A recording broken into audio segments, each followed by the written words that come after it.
Энэ нэмийг болиулчихъя. Энийг болиулчих юм бол тэтгэвэр 500 мянга болох ч мөнгө гарах юм байна. Шудраг яш тогтох юм байна. Нэг хэсэг бизнесмэнүүд нь төртөө хувилцснараа бусдаасаа давуу байдал болоод ш. Бизнесийн орчин сайжрна. Хэн ухаантай, хэн чадaltaй, хэн одоо ийм гоё юм хийдэг тэр л амжилт болно ш. Тэгээс зүгээр нэг ашигт малтмын газрын даргаас цаас авцсан нөхрөл нөгөө цаасаа зараад байж идэв. Баялаг бүтээдгүү. Тэгээ баялаг бүтээгч энтергээд хөдөлгөөн гарлаа ш. Нөгөө жинхэнэ гараараа үйлдвэрлэл явуулаад ямар нэг юм хийгээд байгаа улсуудыг л нүүр сухаа зардаг хүмүүсээс ялгахын тулд баялаг бүтээгч өөрөөр нэрлээд ах шиг байлээ л. Одоо энэ нефт импортлогч гэж одоо бизнес гэж хэлэхэд хитэн хэцүү нөхдүүд байна. Төр дэсэн нийтийг одоо хувьчилж авчаад тэгээд өөрсдөө мөнгө ашгаа олж чадахгүй тэрнийхээ татаасыг төрөөс авдаг. Сүүлд нь төрөө шантаажладаг. Ард түмэндээ бойкот хийдэг нэг юм хэсэг нөхдүүд байх юм. Тэдрийг одоо бизнесмен гэж үзэхэд болж гин үү болохгүй нь. Яг манай ихэнх бизнес нэг газараас авч нөгөө рүү зардаг болцсон. За 90 оноос өмнө ч бид нар бас нэг юм бүтээдэгчгүй л байлаа шүү дээ. Үйлдвэр гэхэр юм цөөхөн л байлаа. 90 оноос хойш гисэн томоохон үйлдвэрүүд баригдсангүй л дээ. Ерөнхийлөгчийн одоо хөдөө яриад байгаа юмны гол одоо үндсэн суурь бол би түрүү эрэхтэй нэг өгсөн слайд байгаа. Слайд. За слайд өгчөө. Тэр слайднаас л үүдэлтэй юм л да. Манай улс бол одоо энэ дэлгэцэн дээр байгаа нэг 10 хүрэхгүй нэр төрлийн бүтээгдэхүүнийг экспортлж байгаа. Зис, төмрийн хөдөр, алт, одоо нефт, өөрөө ч нөгөө нефт гараад ирж байна. Ингээ бүгд байж байгаа. Энэ тоон харагдж байгаа үү те? Харагдж байгаа. Энэ л жоохон хоцрогдсон бүдүүн том юм байна те. Тэгэхээр өнөөдөр бид нар нэг түүхийгээр нь $5 тэрбум экспорт хийж байгаа. Энийг үйлдвэр болгох юм бол 6 дахин нэмэгдэх буюу $30 тэрбум одоо хэдэн зуун мянган ажлын байр гарах гэдэг. Арь ширээ улсуулъя, зэсээ хайлуулъя, алтаараа одоо ямар нэг юм хий. Алт зэс төмрийн өдрөө төмөр болгоё. Коксч нүрсээ түүхийгээр нь шаядаж угаагаад коксигээ зарчий. Энэ болгон бол өртөг нэмхийн хэрэг тэрий чинь боловсруулах гэж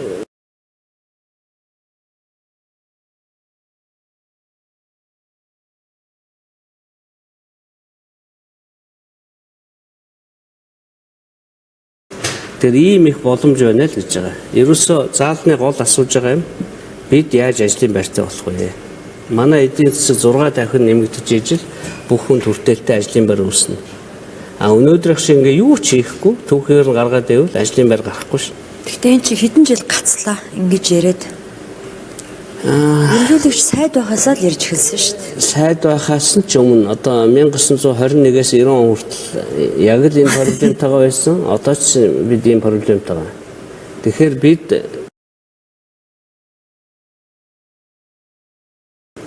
одоо миний өдрийн сонд өгсөн ярилцлага дээр прагматик гадаад бодлого. Манай ямиг авдаг л бол одоо сайн найз шүү дээ. Тэгтээ боловсруулсныг. Түүхийгээр нь хэн ч хамаагүй аав шүү. Тэгэхээр одоо бидний хийсэн ямиг нэг ноолуурын цамц байна. Түүхийн ноолуурын биш ноолуурын цамц авах юм бол тэр цамцыг хийдэг хүний ажлын байр Монголд үлдэн шүү. Одоо хамгийн энгийн ажлын байртай болох боломжууд энэ. Дээр нь нийтийг хамарсан ажлууд байгаа. Одоо ингээл манай нэг номын дутуу үзсэн нөхдүүд байгаа. Гадаадд зах зээл гэж юм байдаг. Одоо нөгөө нефтэн дээр чинь би дахиад холбож ярьж болж байна л да. Өстой нефтийн зах зээл гэж байдаг. Манай тэр зах зээл нь байхгүй шүү дээ. Нэг улсын нэг компаниас 100 аваад нөгөөтийг 5 янзын колонкор тарааж штэ. Би одоо түүц гэж жоохон доошлуулж хэлээд байгаа. Тэгэхээр яаж өрсөлдөх вэ энэ 5? Өрсөлдөн байхгүй штэ.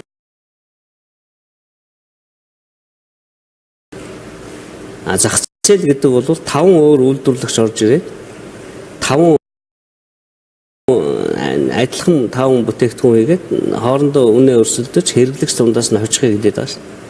Тэр нэг улсын нэг компаниас авч түгээдэг 5 компанид бол ямар ч өрсөлдөөн байхгүй. Тэр зах зээл угаасаа байхгүй. Нөгөө маркет гэдэг үг чинь угаасаа байхгүй учраас нефтийн зах зээл Монголд байхгүй. 2 3 үйлдвэрлэгч гарч ирээд оронтын нефт одоо ховдын нефт юу гэдгийг өмнө говийн нефт гарч ирээд хоорондоо өрсөлдөөд хин чанартайг одоо хин гайгүй үнээр зараад ингүүл зах зээлийн тухай ярьж болно. Ганцхан сая тонн боловсруулсан бүтээгдэхүүн дээр нь 5 ширхэг өөр нэртэй түүцээр зардаг бараанд бол зах зээл угаасаа байхгүй. Тэгэхээр иймэрхүү нэг ойлголтуудаа бодож үзээ. Тэгээд нэг хаана зах зээл вэ, хаана байхгүй вэ? Мэдээж зах зээлийн хувьд үйлчлдэг салбарууд бол зөндөө шүү дээ. Нэгэнд зах зээл байхгүй энэ нефт импортлоод байгаа нөхдүүдийг төр зүгээр тэр ажлаа төрдөө авчвал яасан юм? Яг 2001 үлээ 2 онд нийтийг ховчилсан. Би тэрний өмнө төрөмчөнд дарга байжгаад нийтийг ховчлох гээд тэгээ ховчилж болоогүй нэг шалтгаан бол өөрөө чи ярьдаг. Ерөөсөө энэ зах зээлгүй ямиг зарах ямар хэрэг байна гэж. Тийм. Яг одоо тэгээд янз бүрээр оролдож л байна л да. Бүр балаа юм болж ирсэн шүү дээ. Би одоо компанийн тоог санахгүй 5 байдаг л хийчихээд үлээ. Ямар мангар юм байсан гэхээр 2012 оноос өмнө тавуулаа очиж нөгөө Оросын компанид үн өсгдөг байсан шүү дээ. Би чамаас өндөр үнээр авъя гэж өрсөлдөө. Гадаад зах зээл дээр. Тэгэнгүүт нөгөө Оросын компани юу гэхээр чамд 1000-аар өгнө, чамд 1200-аар өгнө, чамд 1300-аар өгнө гэж. Би 1000-аар авъя гэхээр нөгөөх нь үн өсгөж авчих штэ. Тэгж. Өсгөж авсан юмны үнийг хэн төлөх вэ? Мэдээж хэрэглэгч нар. Монголын хэрэглэгчнэр төлж байгаа байхгүй юу? Тэгээ гавыг бэрэж гавыг сайд болоод тавуулаа очиж өрсөлдөг нь болиулцсан. Ганцхан газрын тосны газрын дарга үлцэн бүрэн гэрээ хийнэ. Та 5 зараа. Та 5-д авчирж өгнө $1 нэмэхгүйгээр. Одоо ингэж мангартахаа боль гээд. Тэгээд газрын тосны газар гэрээ хийдэг болсон юм. Тэгээ оруулж ирсэн юмыг хараадаг болсон. Энэний хүчинд $200-300 хэмнэлт гаргасан шүү дээ. Одоо нөгөө арчилсан намыг засаг барьж яхад бензин хямдхан байсан ардын намыг авчгаар өслөө гэдэг нь шүү дээ. Тэр чинь ердөө иймэрхүү зохицуулт хийсэн. Дээр нь Оросуудын үнийг буулгахын тулд тамсгаас гарч байгаа нефтийг хөхөтөд боловсруулаад 92 бензинийг буцааж авсан. Дизель мэзлийг авч чадаагүй л дээ. Дахиад буун зард гарах гэсэн. Тэгэхээр Оросуудад бас хэлж байгаа. Дэлхийн зах зээлийн үнээр бид нар 92-оо боловсруулаад ирсэн чи одоо хэд байдгийг $600 боллоо. Танах 700-аар өгөөд байна. 600-аар өгвөл авъя. Үгүй бол бид нар 192 юунаас авах шүү. Нөхөтөөс авах шүү. Ингэж байгаа дахиад бас нэг $200 буулгасан. Тэгээ ийм ажлын үр дүнд 2012-оос 16 оны үед чинь 12, 13, 14 онуудад нефт чинь 100 гарсан баррел нефтээсээ 90 ийм л үнэтэй байсан шүү дээ. Сүүлд бол мэдээж буурсан л да. Одоо тэгтээ 62 таа гэж. Нефт импортлогчид нэг хэд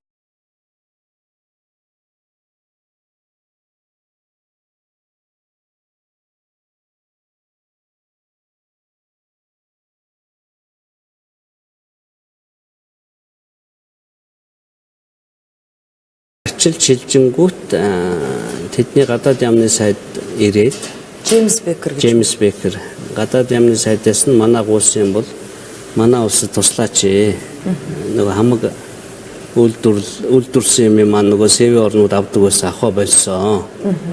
Бидний үйлдвэрлэсэн ямар нэг юмыг аваач л гэсэн. За та нар тэгвэл юм оёо зараад тэр чинь бид нар Америк руу татваргүй нэвтрэх хэрэг өгье л гэсэн. Таны яг тэр энэ асуудлыг аваад би Джеймс Бекерийн ирж байгаа дүрсийг бэлдсэн. Олж авсан тэр үеийн дүрсийг. За одоо дэлгэцэн төх байх. Яг ингээд Монголд ирээд тэгээд энэ асуудлыг ярьсан байна тийм үү? Энийг амлаад очингуудаа хэрэгжсэн. Тэгээд Тэмүүжин Менч гэж оюутлын үйлдвэр байгуулагдсан. Тэр чинь зөвхөн нэг нь маш олон орж ирсэн. Ягаад гэвэл одоо Хятад байдаг юм, Гонконг байдаг юм уу, Вьетнамд үйлдвэрлэсэн оюмл бүтээгдэхүүн Америк руу татвартай, манайд болохоор татваргүй. Монголд үйлдвэрлэв гэдэг шошиг наачаараа татваргүй болчиход байсан. Тэрийг ашиглах гэж бөөнөр орж ирсэн. Очир утгаа ерөнхийлөгч байсан гэнэ. Байсан тий. За ингээд эхлэлийн энэ айлчлалаар тохиролцоо тэгээд нөгөө оёдлын үйлдвэрийг байгуулж эхэлсэн ба шүү дээ. Тийм баг энэ чинь 10 гаруй жил үргэлжилсэн байдгийг. Тэмүүжин энэ юу? Энэ хөнгөлт. За. Тэгэхээр нөгөө 10 орчим жил энэ оёдлын үйлдвэрүүд тухайн үед 30-аас 35 мянган эмэгтэйчүүдийн ажлын байр гэж тооцож ирсэн. Тэгээд дэлхийн удирдлагын байгууллагын дүрм өөрчлөгдөөд хятад бас гишүүн нь болоод улсуудад үзүүлдэг хөнгөлтөө нийтээр нь хүчингүй болгосон хуулиараа. Тэрнтэй зөв манай хөнгөлт алга болцсон. Одоо бас оёдлчдын тэр үе оёдлын цэхүүдийн төрсийг бас бэлдсэн залгуулад өгчөхдөө. Тэгэд энэ яага болцсон юм манад?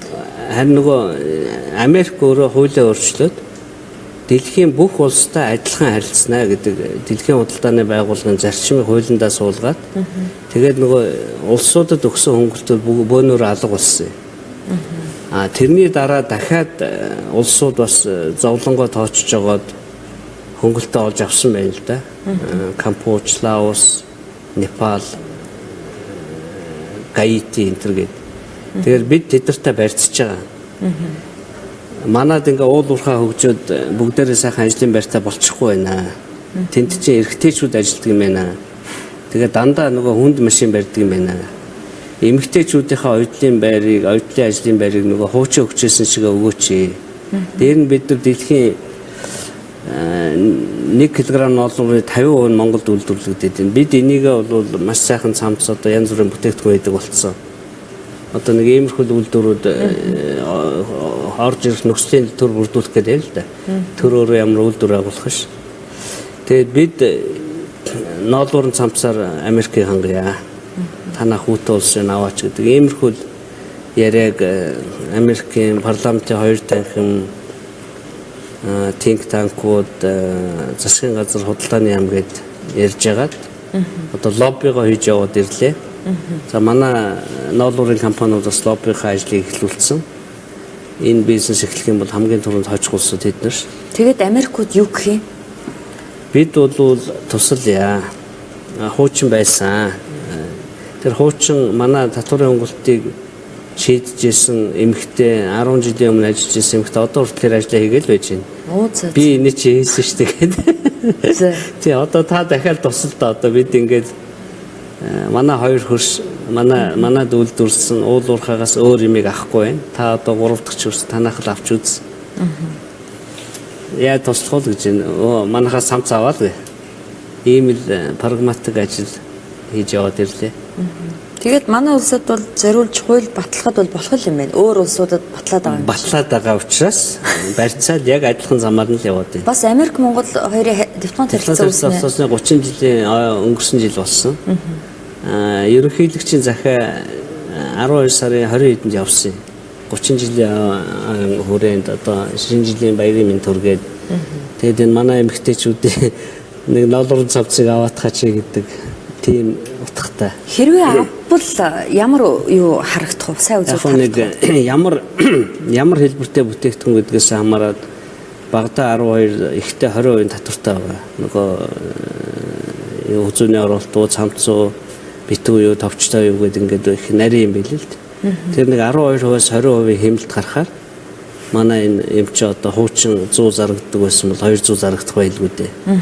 Тэгээ ийм л зорилготой одоо маш тодорхой зорилготой хизээ өрхөө тэрэндээ энэ жил сонгуультай учраас нэг жоохон саад гарч магадгүй гэж хэлээ. Тэдний 450 гишүүнтэй конгресс чинь 2 жилийн хугацаатай шүү дээ. 2 жилийн хугацаа энэ жил дуусч байгаа 11 сар сонгуультай. Тэгээд 11 сарын сонгуулиас өмнө шийдвэрлэх санаатай л үзэлтэй байгаа. За нөгөөх нь бас монголчуудын баг мөрөөдөл болсон шахуу юм байгаа тийм үү? Монголын авилгачид офшорт нөөцөө хөрөнгийг эргүүлэн Монголдо авчрах тухай. Би тэгээд таныг Америкийн хууль зүйн яам холбооны мөрдөгт очиод Дэлхийн банкны хамтарсан улгаалагдсан мөнгийг буцаа олгох тийм хөтөлбөрийнхэнтэй уулзсан гэж уншсан таны ярьсан. Тэр ямар учиртай маш тодорхой. За. Явахаас өмнө энтхийн элчин нүсэл тавиад ийм уулзалтуудыг зохион байгуулж байгаа. Хамгийн гол нь авилга өөрөө олон улсын болчих. За. Монголд авилгал авчиад нөгөө Монголдо зарцуул одоо Санжийн баярын 7 байшин биш. Санжийн байшин одоо юу гэдэг зайсан 7 хаус авчвал хүн болго очиод харж шít. Тэгэхээр одоо Америкт авдаг юм байна, Англид авдаг юм байна.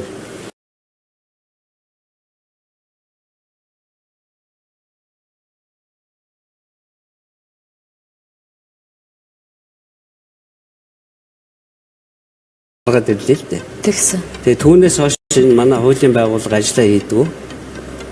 Тэгээд чи санаж байгаа бол ерөнхийлөгч боломжцоо 7 хоногийн дараа ч илүү авилгын дарга, цагдаагийн дарга ерөнхий прокурорд удаж уулзаад нөгөө үед нь эрх зүйн харилцан туслах гэрээ баярын 7 байшин бид мэдсэн гэж байгаа. Тий. За очоо яга хураагаад авчихгүй нэ. Эрх зүйн харилцан туслахны гэрээ байхгүй учраас ямар мөнгөөр авсныг бид нар мэдэхгүй байна гэж байгаа юм. Тэгэхээр тийм байдгийг бодоод би явж ийлээ ш. Тэгээ энэ уулзалтаар очиж хэрэгээр хууль зүйн яам холбооны мөрдөх товчоо. Одоо хууль зүйн яам гэдэг нь манайхаар бол прокурорын газар. За. Прокурор сайд хоёр нь нэг хүн байдаг шүү дээ. Манайд бол хоёр гэдэг.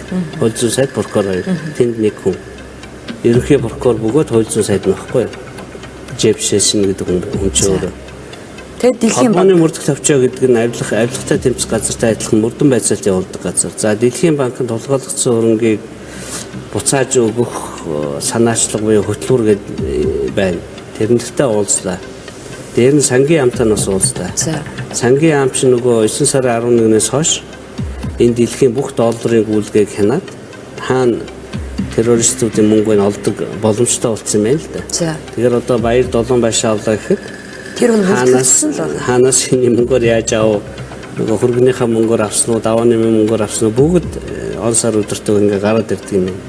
Тэгэхээр тэд бол маш одоо тодорхой юм хэлж байна. За. Тийм ээ. Авилга бол интернэшнл болсон. Энийг улсад үлдэгдэгэ байсан. Монголд авсан авилгаа ингэж өөр газар зарцуулдаг болсон. Тэрийг барьж авах боломжтой болсон. Та нар хүсэлтээ гаргаа. За. Гөө тэгсэн чинь нөгөө эрх зүйн харилцан тус гэрээ мэрэгээд ингээ хүндэлтэй байсан. Тийм юм одоо хүртэл яриад байгаа юм. Тийм юм хэрэггүй.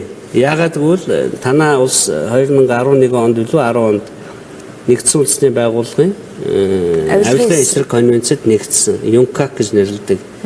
UN Convention Against Corruption гэдэг. Тэрэн дээр чинь эрх зүйн харилцан тус гэрээний дотор байдаг бүх заалт чинь байж байгаа. Ялангуяа энэ гэмтэргүүдэд гэж байгаа. Яг хоо бус гэмтэргүүдэд бол тэр ажиллахгүй шүү дээ. Авилга, албан тушаал, мөнгө угаах.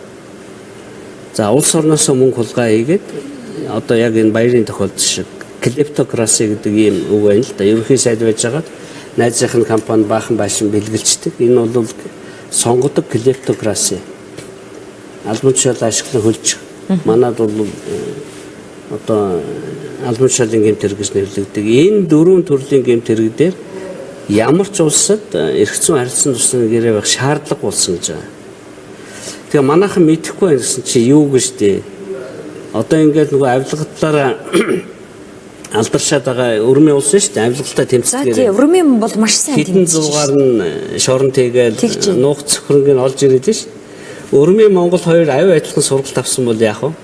Сургалт харин би тэрний ярилцлагаас тийм сонирм олж уншсан. Би зөвхөн Монголд явуулаагүй наад сургалт хийж. Монголд зааж өгсөн юм шүү. Зөвхөн Монголд биш. Шилжилт хийж байгаа бүх зүүн Европын орнууд одоо хүссэн газрууд нь сургалт хийгээд тэгээд та нар UNCAC-ийн 45-1-ийн дагуу текстээ ингэж бичнэ. Эхний өгүүлбэр, хоёр дахь өгүүлбэр. Энэ зүгээр Санжийн баярын 7 байшин гээд байшингийнх нь хаяг бүгдээр манай холбооны мөрдөх товчор руу явуулчих. Манайх тэгээд одоо хүртэл тийм бичиг явуулаагүй юм уу? Хүртэл нэг ч хүсэл таашаа ч явуулаагүй. Тэгэд манай хэн тэр сургалтанд суусан юм? Манай авилгатай тэмцэх газар суусан байна. Ерөнхий прокурорын газрынхан суусан байна. Тэгээд нэг биш удаа суусан байна. Одоо энэ ажиллаж байгаа одоо энэ ажиллаж байгаа улсууд бүгдээрээ инх жаргал даргын команд, инх хамгаалсан 14 оноос эхэлсэн, 15 онд үргэлжилсэн, 16 онд бас хийгдсэн байна. Тэгэхээр одоо гамболд байсан, инх жаргал байсан, инх хамгаалсан байсан. Энэ улсууд бүгд энэ одоо мэдхийн тулд мэдчихсэн. Гэхдээ ерөнхийлөгч битэрийн толгойг тэгж эргүүлсэн. Тухайн үед л яг тэгж хэлсэн шүү дээ. Мэдээллийн тухайн үед би яг уулзалтанд байсан үед хэлж шүү дээ. Өө тийм үү гэд би чи энийг мэдэхгүй шүү дээ. Тэгээд бүр хэрэгээр очиж шалгаж байгаа нь тэр. Тэр чи баярын тухай явуулаагүй, баяр цогтын тухай ч явуулаагүй. Тэгтээ ийм байна.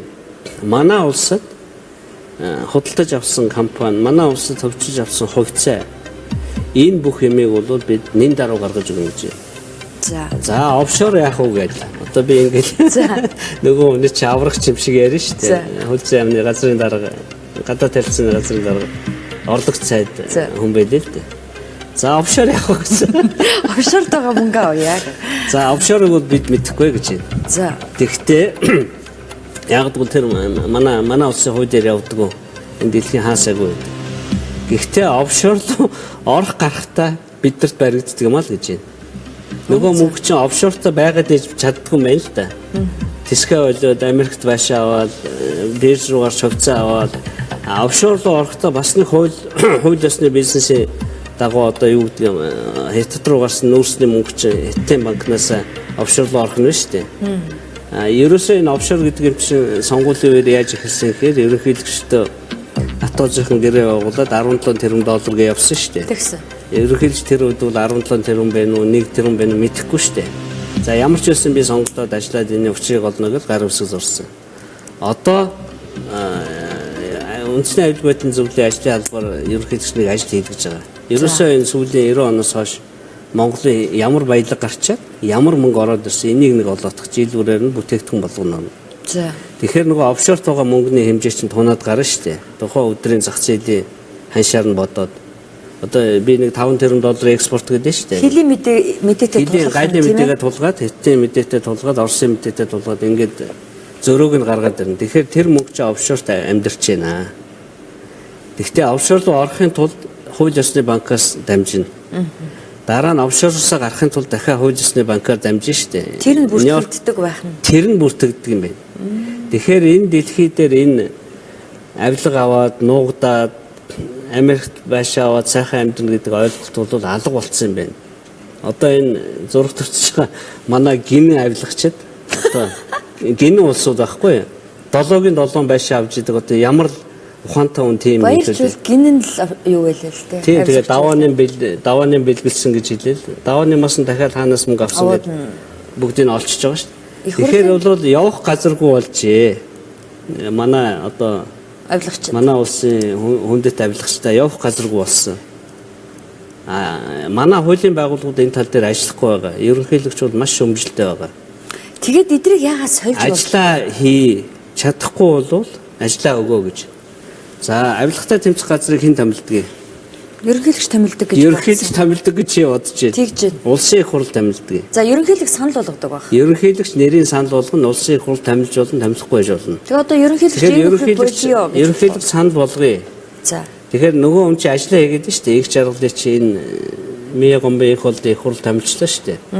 Тэгэхээр ажиллаа хийж байгаа хүн дээр дараагийн бичиг явж болохгүй шүү дээ.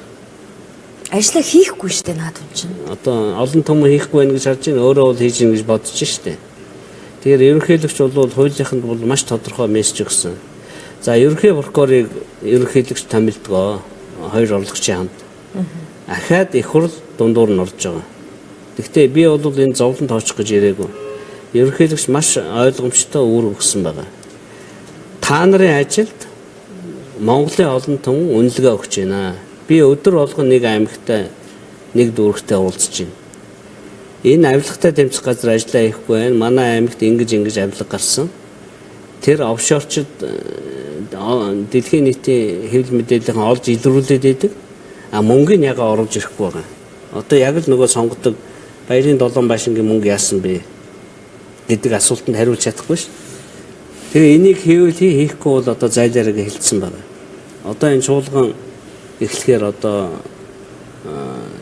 хуулийн байгууллагынтай дахиж уулзсан. За үр дүн ямар вэ? Та нарт одоо би 8 сараас хойш ямар үүрэг өгсөн?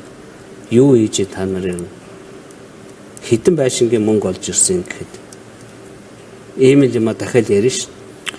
Баяр өнөөдөр ярьслага өгсөн байлээ. Улсын их хурлын 65 биш 39 гишүүн хэрэгтэй ерөнхийлөгчтэй санал нийлэх.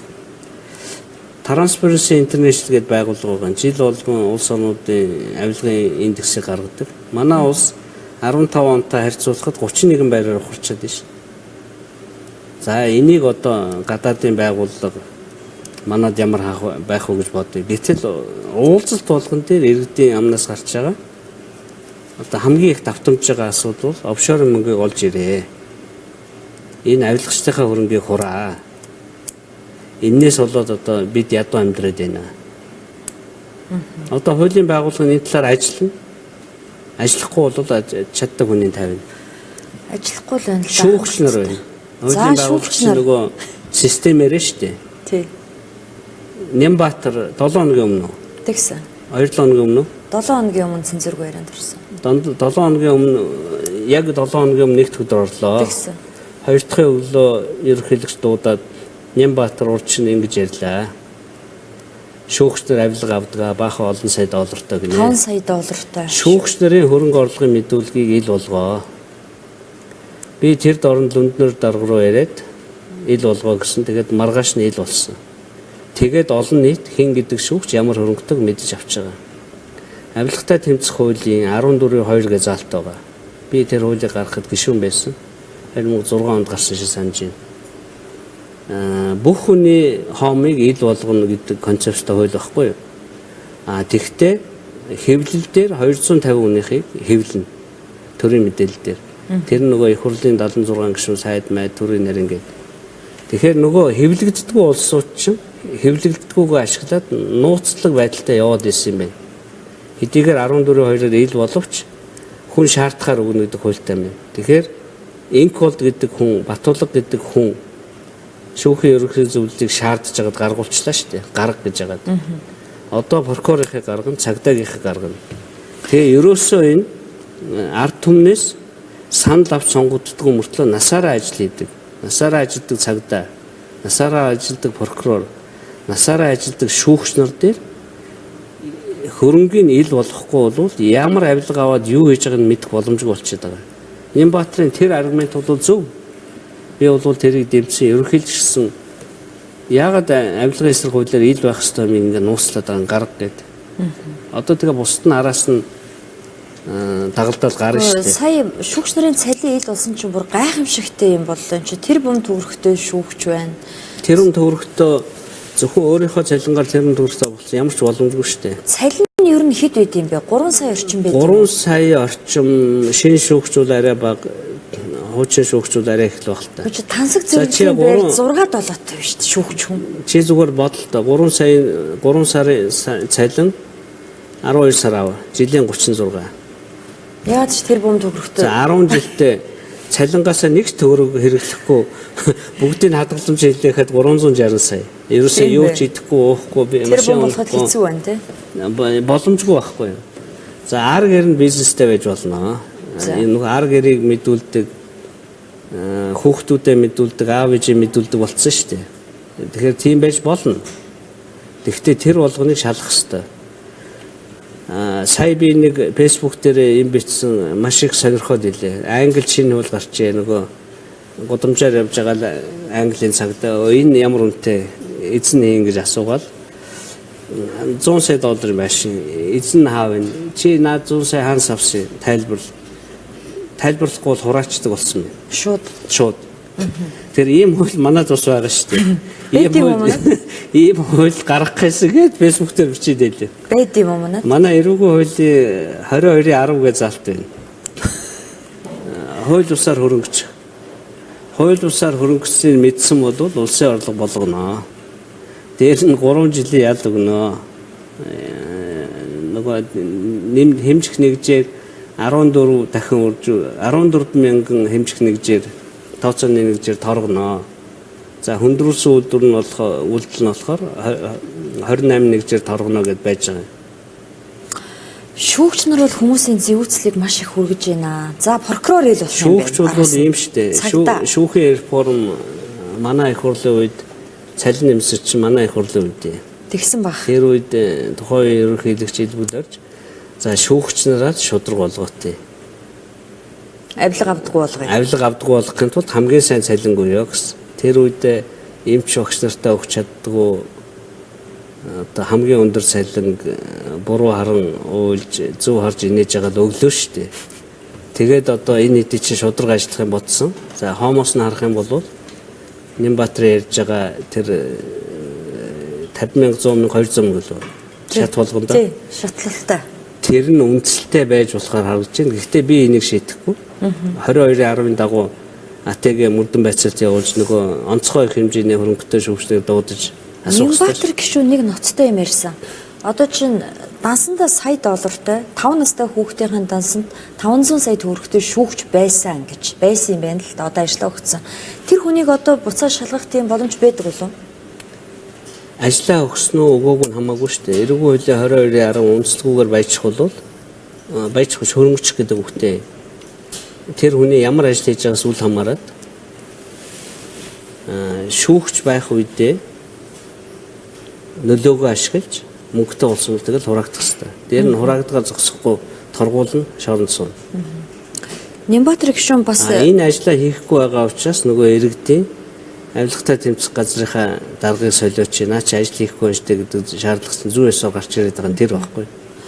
Нямбатар гишүүн бол их зөрөгтэй ер нь шүүгч нар л хүмүүс тэгж халдаж чаддаггүй байлаа. Их зөрөгтэй энэ асуудлыг эхлүүлсэн. Тэгээ одоо энэ хүннийг одоо буцааж уушлахгүй юм гэд мэдээлэл гарцсан байлээ. Үгүй хоёр залтаа мэлээ. Шүүхийн ерөнхий зөвлөлийн гүйцэтгэх нарийн бичиг, мэд сайхны бичиг байлээ. Би сая ирэхээс өмнө хэрэг болгож харлаа. Тэр шүүгчийнхаа нэрийг хэлж чадахгүй бол харин уучлалгүй шүү. Ямар мэдээллээр яаж тараасан гэдэг нь дахиад нэг цензургүй ярианд дурах юм байна л да. Тэгээд 7 өдрийн ярьсан юм аа. Буцаах эсвэл хүнийхээ нэрийг хэлэх. Ийм л хоёр сонголт. Дахиж нэг орхон жорхот юм байна. Тэгэхээр би зүгээр ингэж бодоод байгаа. Ингэж ярьж ирсэн гишүүдийг дуугүй болгочдөг байхгүй юу? Тийм юм болох үү дээ тий? Гүг одоо бүхэл юм олон төмний нүдэн дээр ил явж шít. Нямбатар гишүүн ярьсан. Нэрээ хэлгэсэн үү хэлсэн. Тэгээ нөхөр бол хэлж таарна л да. Тэр нуугаад авах ямар ч үндэслэхгүй шít. Нуугаад авах юм бол эргүү хуулийн 22-ийн гэмт хэргийг уун дарагдуулсан гэдэг юмар бас явчих болцоотой. Өөрөө явчих болцоотой. Тий. Хэлэхгүй бол. За офшорт байгаа мөнгө бол ямар ч байсан орж ирэх боломжтой юм байна. Нуугдах ямар ч бишээ. Офшороосоо хөдлүүл барина. Тэгээ нөгөөдөл чи хөдлөхгүй болчих уу те? Хөдлөхгүй бол тэр чинь үхэм л хөрөнгө шүү дээ. Ерөөсөө айгаад хөдлөхгүй болчих уу те? Одоо хэдэн жил хөдлөхгүй байх вэ? За та бүхэн офшорын нөгөө жинхэнэ мөнгөний хэмжээг удахгүй гаргана. Жинхэнэ мөнгөний хэмжээг. Гайлын мэдэн дээрээ тулгуурлана гэсэн үг тийм үү? Зөвхөн өөрийнхөө биш. Одоо хөрш орнуудынхаа гайлын мэдээ. Манай бүтээгдэхүүн хаашаа зарагддаг тэн дээр болоод тэр бол ядах юм байхгүй. За зөвхөн хар ажил ихтэй мэлээ. За ерөнхийлөгчийн тамгийн газрын даргатай уулзсан юм чи хэд ерөнхийлөгчтэй холбоотой асуултуудыг хурдан асуухгүй болохгүй нэ. Ерөнхийлөгч бүхэд цол өгдөг. Уяачид цол өгдөг. Харваачид бас өгдөг үү? Өгнө. За нөгөө уяачид генералуудад өгнө. Цол гэдэг юм хаанд байна бүгдийг өгнө шүү дээ. Ерөнхийлөгчд өгöd ах уу? За үндсэн хуулиар олгосон өөрийнх нь эрх мэдэл байна. 3 сарын 18-нд дүнжин гар уралдаан боллоо. За тэр дүнжин гар уралдаан бол харанхуйд болжээ. За тэгээд эндээс бол маш олон хүүхэд унаж бэртсэн байна. Аймаар бичлэг байлээ тий. Энэ бичлэгийг түр хоёлаа тавиад тэгээд яриад явъя дэх үү. За найруулагч бичлэгээ өгчтөө. Ой. Чатмаа ханаа.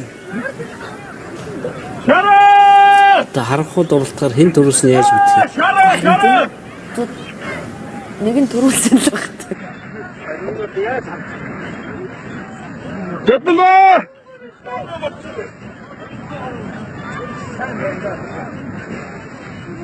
Чатмаа!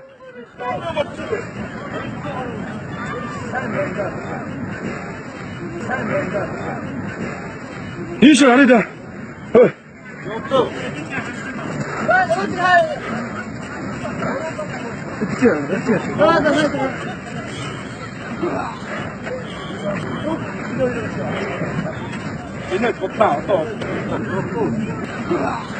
Тэр цол урах нөхцлүүдийн зарим хуулийн заасан ч заагаад өгч байна. Жишээ нь одоо дөрөвч генералын цолыг хураах чинь би дөрөвтгийн жич зарлаа одоохондоо хэлэхгүй. Эрүүгийн хуулиар шийтгүүлсэн 3 генералын цолыг удахгүй хураана. За. Энэ бол одоо хуулинд бичсэн учраас хурааж байна. За, уяачдын цолыг яах вэ? Уяачдын цолыг 15-ны дагуу хурааж болно. Тэгвэл шүн уралдаанд оролцсон хэдэн уяач байна. яагаад засгийн газрын зөвшөөрлгүйнд оролцдог гэдэг ингээд нөгөө хин ямар буруутайг холбогдох байгууллагын тодорхойлоод ерөнхийлөгчийн хамгаалалт газарт ирүүлэх хэрэгтэй. Ямар ч буруугүй цол өөрөө ингээд нөгөө баг дэслэгч, ахлах дэслэгч, хошууч гэдэг шиг ингээд явдаг юм билээ л дээ. Одоо тэгэхээр нөгөө арга хэмжээ авахгүй ч штэ. Чи хууль бус суралдаанд оролцсон, хүүхэд гэмтээсэн тул чиний одоо генерал цолж авлаа. Хурандаа цолж авлаа гэдэг ингээд тогтоогдохоор нь. Тогтоогдохоор нь. Тэгэхээр энийг цолгүй уяач үйл яг уу? Ямар цолгүй уяач үйл одоо ерөнхийлөгчд эрх мэдэл нь хөрөхгүй. Цол олох болон хураах эрхэнд байна гэсэн. Гү тэгтээ энэ шудраг биш юм шүү. Яг засгийн газар зөвшөөрөөгүй. Зөвхөн ерөнхийлөгч биш, засгийн газар бас ажиллах хэрэгтэй. Тэр хүүхдийн төлөө төвийн нэг залуу бол зөв яриад лээ ш. Ингэсэн байна, тэгсэн байна, ийм юма зөрчсөн байна гэд. Манай улсын уяачтай холбооны тэргүүн ч одоо их хурлын дарга шүү дээ. Тэгээд их уяачтай холбооны дарга хэн байх нь үл хамаарна шүү дээ. Уяачтай холбоо бол хариуцлага л үлээ. Бид энийг ингэж нэг энэ сонин мэдээ өнөөдөр уншлаа л да. Эрөнхийлөгчийн хүү Монгол банкны төлбөр тооцооны газрын захирал Анар гэдэг хүн одоо юугаа хурдан морь уралдуулсан байна л да энд. Тэгэхээр юу гэж бодогдож байна хэрсэтгүүлчний хувьд бол өөрийнхөө хүүхдийг зугаацуулахын төлөө өшөөний хүний хүүхдээ амь насаар л ингээд дэнчин тавьж тоглож байгаа байхгүй юу. Тэгээ энэ чинь шудраг ёсонд нийцэхгүй шүү дээ. Энд хүмүүс маш их дургу байгаа. Тий, ерөнхийлөгч цол өгдөг, өгсөн цолоо хурааж болдог. Тэгэхээр хэн ямар буруутай гэдгийг тогтоодог байгууллагууд нь цагдаагийн газар, хүүхдийн төлөө газар энэ цалин аваад байж байгаа өчнөө олон хүн биш үү? Цол хураах хүсэлтэд ирүүлээ. Тэгвэл хураанаа. Маш ойлгомжтой. За нэгэнт уяачид руу орсных юм чинь бүгчүүдийн талаар бас нэг юм асуугаад амар санагддаг. Допинг уу? Үгүй бүр одоо даваа үнэлдэг болцсон. Тэр нь бүр ингээд 500 сая мая хүрсэн. Тийм балиар юмн дээр нь ерөнхийлөгч гарын үсгээ зураад цол өгж байгаа байдал бас авилгалыг дэмжиж байгаа нэг хэлбэр шүү дээ. Бүх бүгчүүд тийм биш байх л та. За бүгд бол тийм биш. Тэгэхээр зарим нэгэн бүгчүүд ингэсний төлөө яг тэр зарим нэгэн нөхдийг л олж шийдэхгүй бол нийтэд нь цолон дээр гарын үсэг зурахгүй гэж болохгүй л дээ. Угаасаа хуулиар ерөнхийлөгч онооцсон үүрэг байгаа учраас зураад байгаа. Тэрээс цол өгт уртаадаг үүж очиж зураад байгаа юм биш л дээ. Тэгэхээр нэг нийгэм шударгаас байхгүй бүгчүүдэнд даваагаа үнэлж जैन одоо зөвшөөрлгүй уралдаанд оролцож जैन гэдэг ингээд яагаад нь шүү дээ. Энэ болгоны чинь тодорхойлдог, зохицуулдаг, дүрмийнхэн дагуу явуулдаг. Хэрвээ дүрмээ гажих юм бол арга хэмжээ авдаг ингээд хууль шүү хүчнээ олон байгууллагууд байгаа дээ шүү дээ. Тэгээ энэ болгоны чинь явж эцсийн шатны ерөнхийлөгч байхгүй юу? Энэ нөхөр буруу уралдсан байна. Энэний цолыг хураая. Энэ нөхөр одоо бүх дорж гэдэг бүх авилга авч даваа авсан байна. Энэний цолыг битгий өгөөч гэдэг ийм юмнуудыг бол мэдээлэл ирүүлэх хэрэгтэй юм байна. Болон нотлогдох хэрэгтэй. Тэрнээс одоо хүн гүтгэж болохгүй шүү. Ийм үндсэл бүх юм байх юм бол бүгдийг хураана. За шүүгч нарыг бүгдийг ерөнхийлж томилдог. Тэгдэг. Төрөвчийн ерөнхийлөгч бол шүүгч нарыг одоо хуулийн байгууллагаар шалгуулад шороо оронд хийхийг нэх боддгоо. Шүүгчийг бол одоо хамгаалдаг, цалингийн нэмдэг, ажиллах зохицлыг бас бүрдүүлж өгöd нь шүү дээ. Батулга ерөнхийлөгч бол эсэргээрээ. Авилга авсан тогтоогдох юм бол шүүгч нарыг одоо хайр найргүй халнаа. Тогтоогдсон бол гэдэг нөхцөлийг яаж байгаа вэ? Тэрнээс маргааш насгтээ талаад байна гэсэн үг шүү. Их хөрөнгөтэй учраас хална гэж биш. Их хөрөнгөө тайлбарлаж чадахгүй бол хураагдана. Хураагдахаас гадна чийш оронд суuna. 3 жил, 5 жил хийдчихвүлээ. Торгуул төлнө. Ийм тохиолдол бол шүүгч нар бол одоо тэр насан туршийн томилгооныхоо эрхэнд найдах хэрэггүй шүү. Хариуцлага хүлээнэ. Харин ч ердийн хүмүүсээс илүү хариуцлага хүлээх ёстой. Цагдаа, прокурор, шүүгч хүний хувь заяагаар тоглодог, шийддэг эрх мэдэл хуулиар төрөөс авчаад тэрийгэ буруугаар ашиглаад өөрийнхөө байж хэрэгс болгоод байвал хайр найргүй тэмцэн шүү. Прокурор, шүүгч хоёр дээр ерөнхийлж арга хэмжээ авч болно. Цагдаа дээр бол одоо засгийн газар арга хэмжээ авах ёстой. Албан тушаалын За яг гинт баяжсан хүмүүсийг бол одоо баримтыг олоод шийтгэхэд хариуцлагыг үүрүүлээд ээж болох нь тийм үү? Юу Английн хууль бүх хүн хамаатай мэлээ. Олигарх жирийн иргэн бүхэн. Манай хууль бол зөвхөн төрийн багш хамаатай шүү. За 180 мянган хүнд өршин. Хувийн компани хүн өндөр үнэтэй байшин авцсан байхад тэр эрүүгийн гэмтэрэг биш юм байлээ. За сая стандарт банкнд одоо 109 сая доллар эрдэнэт үйлдвэрээс төлөхөөр шийдвэр гарч байгаа шиг байна. Ингээд дээр дооргүй бужигнаа эхэллээ. За төрийн банкнаас бас л 32 сая долларыг нөгөө Батхүү гэдэг хүн юу яхаар болж байна. Тэр хүний өмнөөс л Монгол улсын одоо эрдэнэт үйлдвэр төрийн банк мөнгө төлөх нь л дээ. За энд ингээд албан тушаал төмөр зам бас барьцаасан. Улаанбаатар төмөр зам барьцаалагдсан. Гэхдээ арбитрийн шүүхээр ороод төлөхгүйгээд гарцсан билээ. Дахиад нөгөө ямар арбитрийн компани, хуулийн компани хөсцөө гэдгээс авсуулаад байна. Тэгэхээр энэ дээрээс би нэг юм хараад байна л да. Том эрх мэдэлтнүүд тухайн үед том албан тушаал гарч ирсэн хүмүүс нөлөөг өөрөө тэрэнд нь оролцоод байсан. Харагдаад байдаг. Ямар ч баримт байдгүй. Мэдээж ингээд нэг би чамд тэдэн төгрөг өглөө чиглээ, би ийм юм хийлээ гэж бичиж үлдээхгүй байна л та. Энэ хүмүүстэй ер нь яаж тэмцэх ёстой юм бэ? Яг Эрдэнэтийн хэрэг бол манай төрүүчийн хурал засгийн газрын үед эхлээд баярыг ерөнхий сайд байхад эхэлсэн. За нямд орж бас энэ алтан уйг нь Тэмүүжинд байхдаа шийдэхгүй байсан гэдэг ам асуугаад илээ. Тухайн үед энэ барьцаа баталгаа гаргаж өгсөн юм чи ил болсон шүү дээ. Эрдэнэт үйлдвэр Улаанбаатар төмөр зам хоёрыг дуудаад асуухаар тийм ээ бид баталгаа гаргаж өгсөн. Тухайн үед бид төлөхгүй ягаад гэвэл энэ хуурамч битээ санаа зов. Монголд хэрэг үүсгэж шалгаад эхлэх юм бол харин бидрийг буруутай гэж үзээд нөгөө мөнгө авчих гээд байна гэдэг. Тэгээд 16 оны сонгуулийн дараа 9 сарын үед Улаанбаатар төмөр зам чөлөөлөгдсөн байгаа. Одоо тэдний ярьснаас очирхуугийнхэн зөв болж штэ мөнгө төлөхгүй. Эрдэнэтийн ган зөргийн үеийнх нь бол төлөхөөр гарч штэ. Тэгэхээр нөгөө ямар хуулийн фирм хөлсөлсөн, яаж ажилласан за Эрдэнэтийн дээр бол нөгөө хуулийн фирм баг эсрэг ажилласан юм яриад лээ. Дав заалдах хугацаа өнгөрөөсөн гэдэг. Нөгөө талдаа хуульцсан ч байдаг юм. Тэгэхээр хон хугацаа дууссан гэдэг баахан юм болцсон байлээ. Тэгэхээр бодтойгоор хохирол өчсөн хугацаа чи 16 оны 9 сар штэ. Тэрнээс өмнө хэн төлөх нь тодорхойгүй байхад хохирол өчраагүй гэж манай хуулийн байгууллагууд үзсэн байлээ л дээ.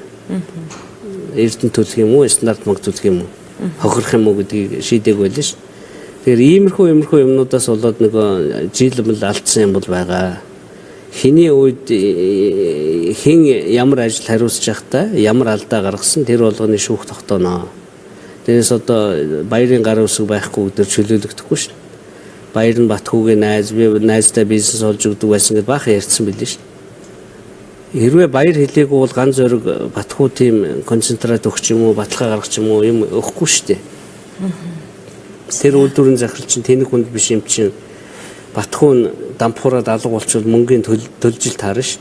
Одооных шиг тохиолдол. Тэгэх юм бол өөрөө л буруутай шүү. Тэгэхээр Монголд одоо хэд байдгийг 40-50 мянган аж ахуй нэгж байх шиг байна л да. Тэрэн дотор цорын ганцхан Батхүү гэдэг хүнд Улаанбаатар төмөр зам шаталгаа гаргаж өгөөл, Эрдэнэтч баталгаа гаргаж өгөөл, Улаанбаатар төмөр зам дизелийн түлшийг аваад жилийн 60 мянган тонн түлш байдаг шин. Нөгөө Эрдэнэт үйлдвэр нь болохоор хэдэн зуун мянган концерт дарж байдаг өгөөл ингээд эрхлүүлэл яваад байсан. Тэгээ бүх эрх мэдэл нь нөгөө ерөнхий сайд Баяр гэдэг хүний гарт байсан. Нөгөөх нь утсаар ярьдаг, социализм үед нэг утсаар ярьдаг эрх телефон уяа право гэдэг нөгөө орс морсоор ярьдаг. Уцаар яриад нөгөөх нь үлддэг. Тэгэл юм хийлгээд идэг. Тиймэрхүү юмнууд илэрнэ шүү дээ. Их хоёрын хэрэг дээр бас тийм ажиглагдаг те. Уцаар ярьсан. Их хоёрыг уцаар ярьж өөрөг өгсөн нөлөөлсөн гэдэг авчи хийчихээ үстэй. Тийм перцент байж л байгаа шүү. Тэгэхээр ийм нэг заваа юмнуудаа энэ ардын нам зогсоох хэрэгтэй. Арчилсан нам дотор ингээд нөгөө төрийн өмчийг барьцаалаа зээл аваад булцсан байсан одоо аз болоход байхгүй юм байна. Манад одоо юу тийм ухамсаргүй байгаагүй юм байлгүй дээ бодоход. Тэгээ энэ ардын намынхаа энэ нэг мөнгө төгрөгөө олж улсыг хохирлгүй болгооч. Чи хэдэн зуун сая доллар хохироод ш. За би сүүлчийн асуултыг асууя. Ерөнхийлөгч сонгуулийнхаа хугацаанд одоо тэтгэврийн насны одоо өшөө улсаас зээл авсан хүмүүсийн зээлийг одоо байхгүй болгож өгөх, өрнөөс нь гаргаж өгөх амлалт бишээ. Үүргийг авсан. Үүргийг Намаас авсан. За тэр бол амлалт гэж хүмүүс ойлгосон. Гэхдээ энийг хийх ёстой. Би яг тэр үед бол байсан. Угаасаа сонгуулийн хуулинд ерөнхийлөгч амлалт өгөх 20-той мөнгө төгрөгийн. Тийм учраас тэр одоо фэйсбүүк дээр телевизэрч байгаа. Эрдэнэ тэргүүтээ намынхан зогсож жогоод үүрэг өгсөн. Ийм проблем байна. 3 их найд төгрөгийн асуудал байна.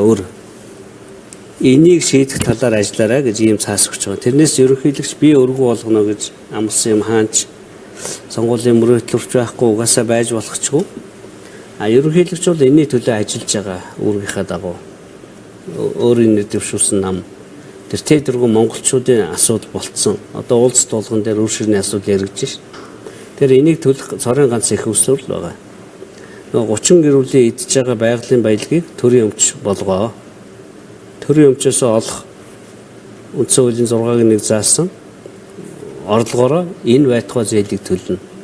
Энэ байтугай зээлийн хөг бууруулж болно. Дараагийн зээл авах зээл нь одоо нэг оронтой тонд байх. Зээлийн их өсвөртэй болох ёстой ш банкуд. Иймэрхүү юм бодож байгаа. Тэгээд ерөнхийлөгчийн хамгийн их санаачлах хууль энэ жилийн хүүхдийн мөнгийг алгачлаггүй бүх хүүхдэд олох.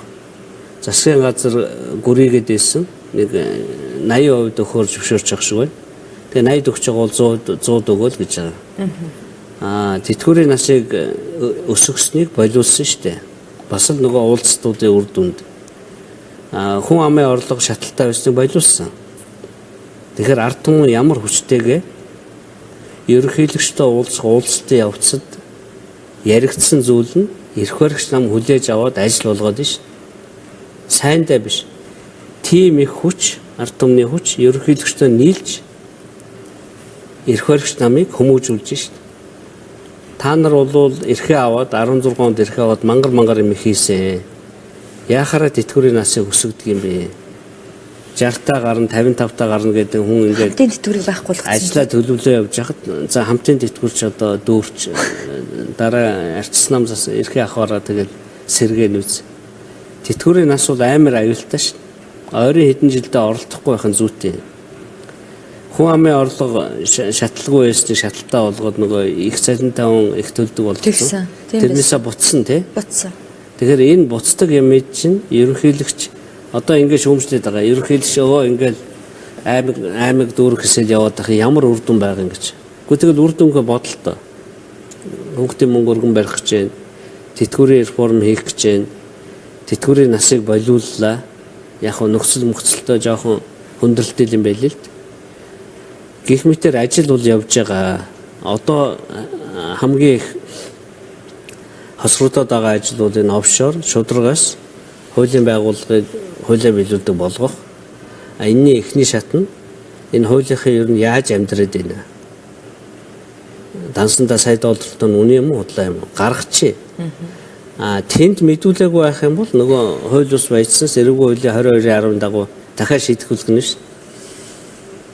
Хос хоёр шүүгч хамгийн баянаар тодорсон байсан. Надаас бага цалинтай мөртлөө надаас баян амьдарч байгаа нь бас сонирхолтой юм байна. Одоо тайлбарлана. Тайлбарлаад гарч болно. Тийм байна.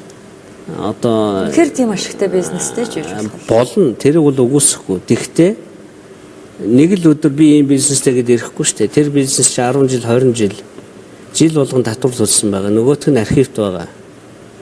Улсын төс рүү шилжсэн мөнгө нь байна. Тэргээрээ баталгаачих юм байна. Тэргээр л баталгаажна. Хоёр гэдэг шүүгч нь ер нь зүгээр зөвхөн тэр шүүгчийг болоо. Ер нь тэр баян шүүгч нарыг хараад байхад дуулын тэргүүдийг шийддэг шүүгч нар байлаа. Тэр нь бас жоохон эргэлзээ төрүүлэл байгаа юм. Хийсэн ажилтай нь холбоотой гэж үзэж байна уу те? Надад бол тэгж санагдсан. За тэр бол хардах эрх бол манай хэвлэл мэдээллихэнд байгаа. Тэр эрхээ идлээ дараас нь яваа те. Одоо зөвхөн шүүгч биш прокурор цагдаагийн араас явж болно. За би сүүлчийн асуулт дахиад нэг асуулт асуухгүй болохгүй. Битэрийн цаг дуусчаад сандраад байна. 30 гэр бүлийг ерөнхийлөгч зарлана гэсэн. Тэрийг олоод нааш нь ингээд илрүүлээд аваад ирээ гэж авилгатай тэмцэх газар юм уу одоо хаана юм үүрэг өгсөн гэдэг. Энэ үнэ юм уу? Үнэхээр одоо 30 гэр бүлийг яаж тогтоож шалгах гэж байна? Байгалийн баялаг нийт ард түмний өмчөө. Гэтэл нөгөө өмчлөгч болсон ард түмэн байгалийн баялагаас тэгш хүртэх ёстой. Тэр нь алга болчиход байна. Тэр хин гэдэг хүнд лиценз өгсөн бэ. Нэг 6-7 мянган лиценз байна. Тэрнээс хэдэн ямар үнэтэй болоод ямар үнээр зарагдаад эсвэл хэдэн ямар ажил хийгээд байгаа юм. Энэ болгон бол бүгд цаасан дээр байгаа шүү дээ. Тэгээ энийг л тодорхой болгочих.